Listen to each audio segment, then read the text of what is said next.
You're listening to Parents You've Got This, the expert guide to parenthood, the complete guide to fertility, pregnancy, birth, baby and parenthood. This podcast is proudly supported by Mistela, a natural origin skincare for babies and children, recommended by healthcare professionals. Mistela by Parents' Side since 1950. You're listening to another episode of the Expert Guide to Parenthood podcast, where each week we interview another expert about the parenting journey. And today we're talking about sleep. When will our baby ever sleep through the night? It's probably one of the most common questions we get asked at Parents Who've Got This. We are joined today by Dr. Fallon Cook, one of the co-founders of Infant Sleep Australia and the Somvel Sleep Programs. Dr. Fallon has an amazing degree and experience in all things childhood and sleep, and we are so thrilled to have her today to talk about this topic that everybody wants the answer to. Thank you so much, Fallon, for being here tonight. No worries. Thanks for having me. Now, when we think about a baby sleeping through the night, is it actually realistic for that to happen? What does sleeping through the night actually mean? Look, it means something different for everyone, I think. So to start with absolute basics, no one ever actually sleeps through the night. So humans are designed to wake up naturally, maybe 5 or 6 times or so per night, but it's typically super brief. We just kind of check everything's okay around us and then we put ourselves back to sleep. So often as adults, we might remember maybe once or twice kind of shuffling around overnight, but the other times we just don't even remember them. So when we're talking about sleeping through the night for a baby, we're not expecting them to just stay asleep the whole night. But typically what parents are wanting is for their baby to, do those natural wake-ups, but to not be distressed and upset, and to be able to easily put themselves back into sleep again to start the next sleep cycle on their own. So that's typically what parents are hoping for. It's kind of become the holy grail, I guess. But it takes time for that to happen, and especially little babies, they're supposed to wake up overnight. So we shouldn't expect too much too soon. Yeah. When can we, though, realistically expect them to sleep through? What age? Yeah. Look, if I had to put a figure on it, I would say for a lot of babies, it's around about that 6-month mark that they might be able to go through the night with no feeds. But it's so highly variable, and I truly mean that, because there are some babies, we often call them the unicorn babies. They're a bit rare, but some babies will decide, even maybe 8 weeks of age, no, I don't want overnight feeds. I'm getting all the feeds I need in the day, and I just want to sleep beautifully right through the night. And those babies are the envy of every parent. And then there are others that just seem to, there could be various reasons why, but they want to wake up multiple times overnight for a really, really long time. And it might be that they need the calories overnight for a little bit longer than other babies, or they might just prefer to wake up. There's all sorts of reasons why babies can wake at night. But generally I'd say to parents, by around 6 months of age, if you really want them to sleep through the night, often it is something that starts to become achievable at that point. Is there any correlation between the likelihood of breastfed versus formula-fed babies to be able to sleep through the night, or does that not make an impact? It actually doesn't make an impact. So there's been a few studies that have found, breastfed babies wake more often, or formula-fed babies do. It's been a bit of toing and froing, but on the whole, we don't really see a difference. So if you are breastfeeding and thinking, gosh, is this part of why my baby's waking up? Because formula does digest a little more slowly than breast milk, it's pretty unlikely that would have an impact on the night waking. So if you're happy breastfeeding, you can keep breastfeeding knowing that it won't be impacting the nights. Are there some common reasons babies won't sleep through? Yeah, look, there's a few different sort of factors, and I think it's really age dependent. So certainly in really little babies, they've got really little tummies, so they're going to have to wake up and feed multiple times. As babies get older, it can come down to lots of things. So we're always thinking about the timing side of things. So if they're on a daily rhythm that's not well fitted to their actual sleep needs, maybe they're massively overdoing the day sleep, what we find is that overnight they just can't have great sleep because they overdid it in the day, and then they're just really wakeful overnight. So that's always the first factor we tend to address in the clinic, is looking at how does this daily rhythm suit this particular child. The other thing we're thinking about is, like I sort of said earlier, we all naturally wake during the night and we kind of check, is everything okay around us? Has anything changed? Am I hungry? Am I hot or in pain or too cold or whatever? We call that the systems check. So for babies who wake a lot at night, some of them who have a lot of help to fall asleep at the start of the night, so maybe they fall asleep being cuddled or rocked or something, when they come up into light sleep and they do that little systems check, if they've been put in their cot when they were asleep, often they spring awake and they're very cross and they're like, where did mum go, or where did dad go? Get back over here. I want that same support to get back to sleep again. So sometimes night waking comes down to, that's what we call sleep associations. It's, how your baby expects to fall asleep is how they're going to want to fall back asleep every time they have one of those natural wake ups overnight.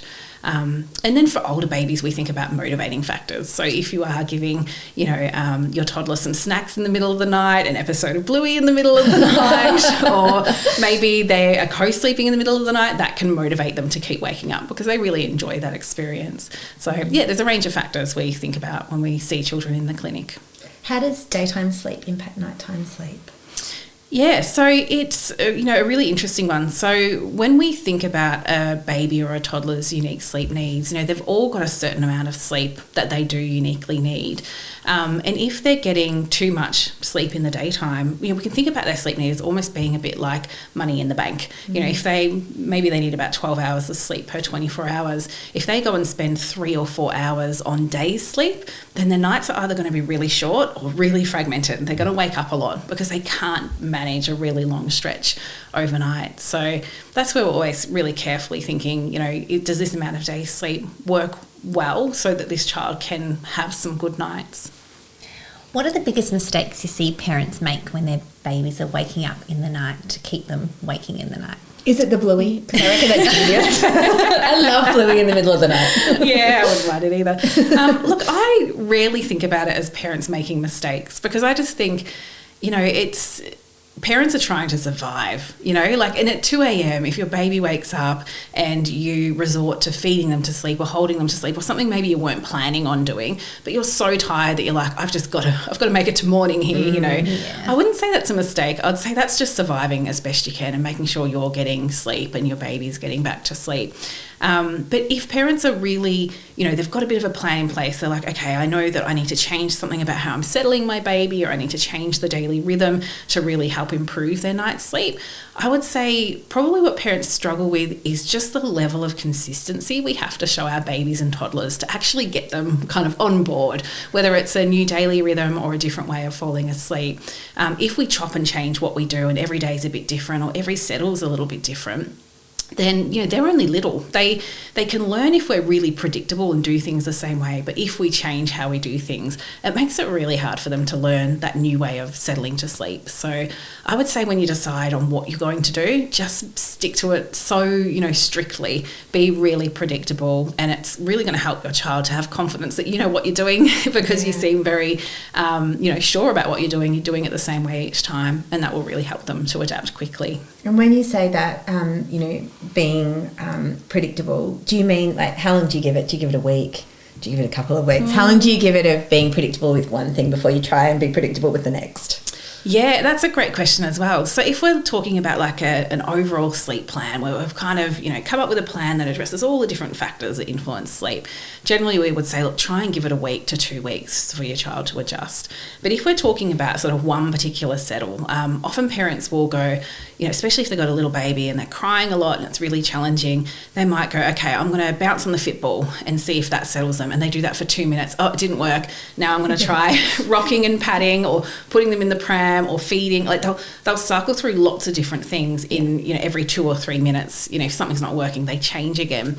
What I would say is that babies take a while to calm down when you start to do something that is predictable and comforting, like patting and humming or something like that. So in those instances, I would try and give it 10 minutes and see if after 10 minutes they're starting to calm down a little bit. If you chop and change a lot, it's just really hard for them to kind of down-regulate and get to that calm space that they need to be to fall asleep. Want some extra tips to help you navigate parenthood? Join a Parents You've Got This masterclass. Visit www.parentsyouvegotthis.com.au and sign up for a masterclass today. Often babies get fed in the middle of the night. How do you know if your baby is actually hungry or whether they can sleep through and they're waking up and you're just feeding them because you think that might be the right thing to do? Yeah, that's a really challenging question to answer. I would say, up till 6 months of age, they're going to need some feeds overnight. So if they're waking up a couple of times and having a feed, I wouldn't be worried. They probably are needing those calories. As they move past 6 months of age, their circadian rhythm is maturing, so they're less likely to actually feel hungry overnight. And if they do feed, it's probably because it's being offered, because it's, it's comforting, it's lovely. I sometimes say to parents, it's a bit like if someone puts a bowl of lollies in front of you, you might not be hungry at all, but you're like, well, if you're offering, I'll have a couple of those. Totally. So it is so hard for parents to know, are they really hungry? Because they'll often take a feed. But what we generally say to parents is, if your baby's over 6 months of age, if they've got really consistent, steady weight gain, if they're loving their solid foods, they're having 3 meals per day, and if you want to, and that's the really big factor, not everybody wants to stop night feeds. But my husband encouraged it a long time. It's just hungry. No, it's not. I'm getting up. And I'm the only one that can do it. Yeah, that's it. So look, if you've got all those variables in place, you really want to reduce night feeds, you can be pretty confident that as you gradually drop a night feed, your child should be able to take on more calories in the day to compensate for less night feeding. So you can be confident, probably less likely that they're hungry because they're taking on more calories in the daytime. But I definitely say to parents, check in with your healthcare team. If you're thinking of dropping all night feeds, it's always great just to have a conversation with your GP or your health nurse to say, look, do you think they're ready for this? Can they manage it yet? That's great advice. What about bedtime routines, Fallon? How important are bedtime routines, and what are some sort of components of a good one? Yeah, they are so important, and it's really interesting in the sleep research and the literature, just to see the strength of how important a bedtime routine is for humans in general, even for adults. Our brains start to, when we have a steady bedtime wind down routine, our brains detect that, sleep must be coming soon, so I've got to get ready for it. So when we, with our even little babies, when we have just, even if it's a few brief things in the lead up to sleep, it can just kind of prime their brain. So their brain's thinking, okay, I've got to be ready for sleep. And often that really helps them to fall asleep a lot quicker. And a good bedtime routine is a little bit age dependent. So for a very little baby, like a newborn baby, it's really going to be hardly anything. It's just, make the room dark and quiet and calm, do your nappy change. You might have a cuddle and a sing or something like that. When your baby's getting to maybe 4 to 6 months, you might start to introduce like a little book, and it could even be the same book that you read each time. Little babies love that predictability. And certainly as they move towards toddlerhood, they're going to want a lot more things to happen in that bedtime routine. So drag it out as long as I can. They often do. Yeah, that's it. So that's where you might go, okay, we're going to have, 3 picture books, pajamas, teeth, stories, maybe it's a song or a cuddle, and then it's bedtime. So yeah, as a parent, you can really decide what's important to you. So some parents will say, we're going to say goodnight to the moon, or we're going to wish our soft toys goodnight for the toddlers. Often toddlers have their own ideas around what they feel like they need to do to be ready to go to sleep. So yeah, families can have a bit of a think about what works for their little one. And it can be a really special time. Like I noticed that my kids, when my brother had like kids and whatnot, and they're around other babies, you see them do that routine with them, and you're like, it actually went in. Or you might have like a bedtime song or a bath time song or whatnot. It can be a really nice tradition that you can set up that can go right through as they get older, to connect with them and spend time with them. Yeah, definitely. So my last question is, what are your top tips to get your baby to sleep through the night? Okay, so top tips, I would say absolutely nail that daily rhythm. So really look at the child in front of you. It's so easy to, see another baby in parents group who's doing really well on this particular daily rhythm and think, right, that's what I've got to do to have my child sleep better. But actually, if you start to understand how much sleep your child tends to average per day, and then start to think about what's realistic in terms of how many naps, how long they are, when bedtime is, when wake up is, makes a huge difference to the quality of their nighttime sleep, because then we're making sure they've really got kind of enough sleep in the tank to be able to do really well overnight. So that makes a really, really massive difference. Then I'd also be thinking about, are there things you're doing to settle your baby or your toddler for sleep that they are springing awake overnight, going, where are you? I'm not being bounced on the fitball or pushed in the pram anymore or fed anymore. Parents usually know if that's part of the problem. So If you think that your baby is springing awake because of how they're falling asleep, then start to work on settling them. Maybe they're settling in their cot instead of your arms, or you can really work out what's going to work well for your family and then work towards that. And there are many, many ways to work towards that too. I think as parents, we often get scared by a lot of stuff online saying you've got to do it this way, you've got to do it that way, or this is too harsh, or that's not how you do it. There's many, many gentle and gradual approaches we can use if you are really sensitive to settling your child, or if your child's getting upset with how you're settling them. Just know that there are lots of gentle and gradual approaches you can use, and that's what we do. We really try and figure out the best approach that's going to improve night's sleep, but that feels like a really good fit for the parents and the child as well. Yeah, I love that you do that. Such a gentle approach, and based on science, and it's and the fantastic. child in front of you.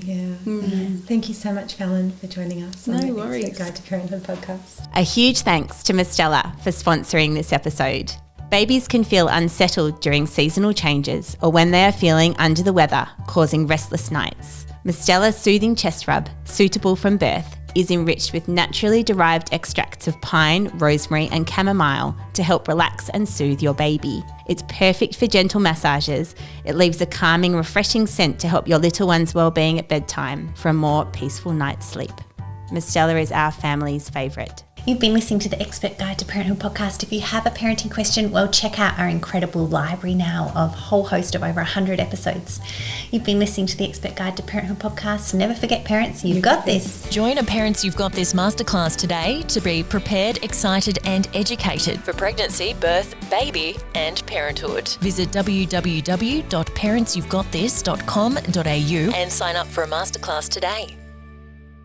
The information provided in this podcast is general in nature and is intended to support, not replace, a discussion with your doctor or healthcare professional. Parents You've Got This take no responsibility for any medical decisions made by individuals based on the information provided in this podcast.